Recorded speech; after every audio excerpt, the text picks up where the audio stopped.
আসসালামু আলাইকুম রহমতুল্লাহ।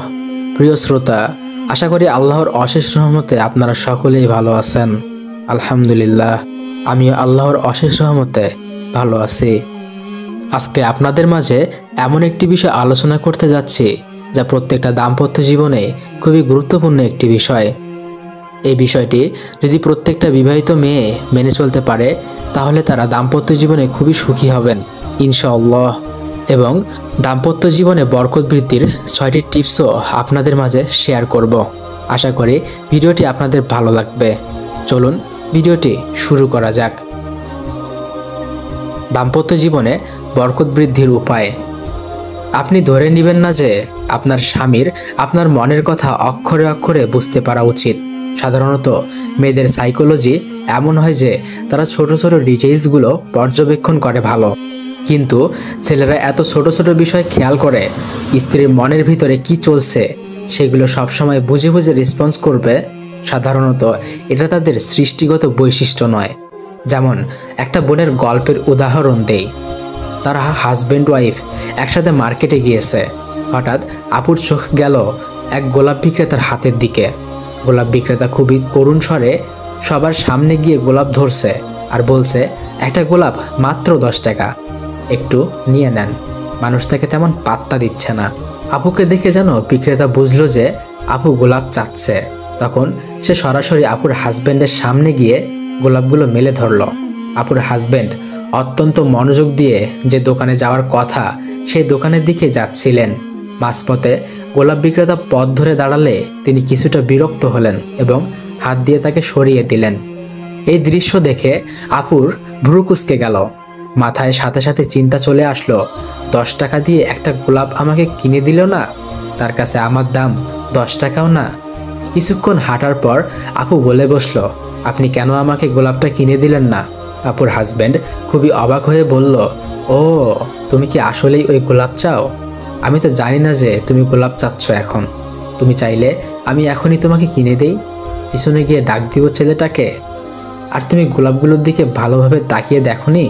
অনেক পুরান হয়ে গেছে, কালচে দাগ ধরে গেছে, গন্ধ নেই তেমন। আমি তোমাকে গোলাপ দিলে এমন পুরাতন ফুল কেন দেব? আমি তোমাকে আরো দাম দিয়ে সুন্দর একটা বড় তোড়া কিনে দেব ইনশাআল্লাহ। এই কথা শুনে আপুর মন ঠান্ডা হলো এবং একটু আগে তার মাথায় কেমন কেমন নেগেটিভ চিন্তা আসছিল হাজবেন্ডকে নিয়ে, সেটা ভেবে বিব্রত বোধ করলো। এই ঘটনা থেকে একটা বড় শিক্ষা হচ্ছে, শুরুতে এই বোনের মনে কেন এত কষ্ট লাগলো। তার নিজের ধরে নেওয়া নেগেটিভ চিন্তার জন্য সে কষ্ট পাচ্ছিল। নিজের মনের ভুল ধারণা যে হাজবেন্ড আমাকে একটা ফুল পর্যন্ত কিনে দিতে চায় না, এই চিন্তা করার জন্যই সে কষ্ট পাচ্ছিল। এখানে তার হাজবেন্ডের মাথায় এমন কোনো চিন্তা কখনোই ছিল না, বরং সে তার স্ত্রীকে আরও ভালো কিছু সবসময় দিতে চায়। এবং ছোট ছোট বিষয় খেয়াল করার মতো সময়, এনার্জি, মোটিভেশন ছেলেদের একটু কম থাকে, কারণ স্বভাবগতভাবেই একজন দায়িত্বশীল স্বামীকে আরও অনেক বড় বড় ক্রাইসিস দেখতে হয়, সংসারে হাল ধরতে হয়, অর্থনৈতিক বিষয়গুলো দেখতে হয়। তাই এটা সবসময় দোষ না যে তারা ওয়াইফের চেহারা দেখেই কেন মনের কথা পড়তে পারছে না। মাঝে মাঝে ভেঙে তাদের খুলে বলায় ক্ষতি নেই। তাই এক্ষেত্রে সবাই যদি সহানুভূতিশীল হয় এবং বুঝতে চেষ্টা করে, আমার চেহারা দেখে হাজবেন্ড সব বুঝে ফেলবে, এভাবে তাদের সৃষ্টি করা হয়নি। মাইন্ড রিডিং করতে না পারলেও সে আমাকে ভালোবাসে। তাই মনে রাগ পুষে না রেখে আমাদের বরং খোলাখুলি কমিউনিকেশন করা উচিত ছিল। খোলাখুলি আলাপ করলে অনেক ভুল বোঝাবুঝি দূর হয়ে যায় ইনশাআল্লাহ। তাই দাম্পত্য জীবনকে সুস্থ ও বরকতপূর্ণ রাখতে আরও কিছু গুরুত্বপূর্ণ টিপস নাম্বার 1, কখনো অযাচিত ধারণা করবেন না যে আপনার হাজবেন্ডের উচিত ছিল আপনার মনের কথা পড়ে ফেলার। টিপস নাম্বার 2, এরকম ভাববেন না যে একজন দায়িত্বশীল পুরুষ ইচ্ছা করে আপনাকে কষ্ট দিতে চাচ্ছে। টিপস নাম্বার 3, কুরআনে আল্লাহ বলেছেন অতি ধারণা কিছু ক্ষেত্রে পাপ, সূরা হুজুরাত।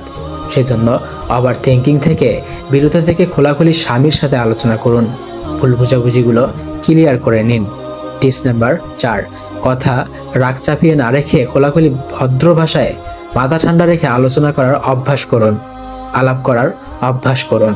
টিপস নাম্বার 5, প্রত্যেকে যার যার জায়গা থেকে নিজের সীমাবদ্ধতা বোঝার চেষ্টা করুন এবং আল্লাহর কাছে দাম্পত্য জীবনে বরকত বৃদ্ধির জন্য সবসময় দোয়া করুন। টিপস নাম্বার 6, এই প্রত্যেকটা পদক্ষেপ আল্লাহর খুশির জন্য নেবেন। এমন নিয়ত শক্ত রাখুন অন্তরে, না হলে এগুলো করতে মেন্টালি ক্লান্ত লাগবে। আপনার বিয়ের পরিচর্যা করা আপনার ইবাদতের অংশ। আশা করি ভিডিওটি আপনাদের ভালো লেগেছে। যদি ভালো লেগে থাকে তাহলে লাইক, শেয়ার এবং সাবস্ক্রাইব করতে ভুলবেন না। ধন্যবাদ।